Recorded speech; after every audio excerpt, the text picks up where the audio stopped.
Géographie en 5e, thème 3, le changement global et ses conséquences. D'abord, qu'est-ce que le changement global?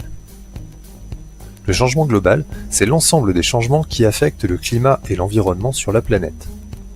C'est par exemple le changement climatique ou réchauffement de la planète. C'est l'augmentation de la température dans le monde de plusieurs degrés.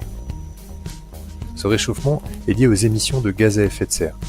Il est principalement dû aux activités humaines. Ce réchauffement entraîne une fonte des glaces, sur les pôles et dans les continents, comme ici en Alaska. Cette eau libérée fait monter le niveau des océans. Dans d'autres régions du monde, comme en Afrique sahélienne, le réchauffement provoque des sécheresses et accélère la désertification. Les activités humaines ont parfois une conséquence directe sur l'environnement, comme la déforestation provoquée par l'augmentation des surfaces agricoles. Ce changement global a de nombreuses conséquences, mais la principale est la diminution de la biodiversité et l'érosion des sols cultivables. Quels risques pour l'homme représentent ces changements? D'abord, réfléchissons sur la notion de risque. Un risque est la combinaison d'un aléa et de la vulnérabilité des sociétés.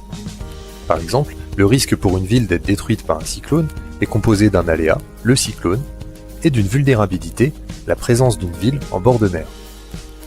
La vulnérabilité des sociétés n'est pas la même partout.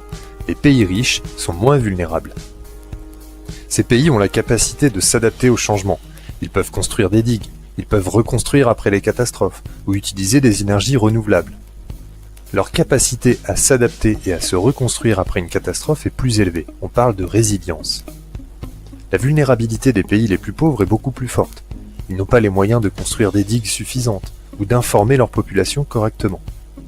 Souvent, le seul moyen pour les populations de se protéger est de fuir les zones dévastées, émigrer pour survivre. Mais protéger l'environnement, c'est aussi se protéger soi-même. C'est pourquoi les populations des forêts de Sundarbans, en Inde et au Bangladesh, protègent leur environnement, la mangrove.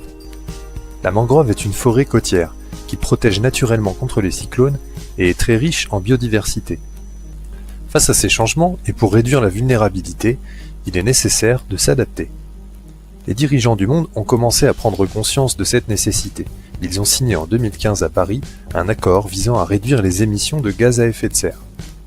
Mais d'autres changements sont nécessaires. Cesser de détruire les milieux fragiles et riches en biodiversité comme les forêts tropicales et créer des réserves naturelles.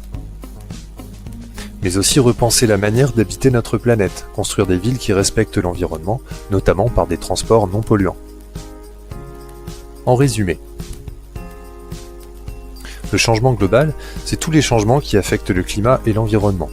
De nombreux changements sont dus aux activités humaines. Ces changements provoquent des risques, et la vulnérabilité des sociétés est différente selon les pays. Les pays pauvres sont plus vulnérables et ont moins de résilience. Il est nécessaire pour l'humanité de s'adapter à ces changements, limiter le changement global et protéger l'environnement.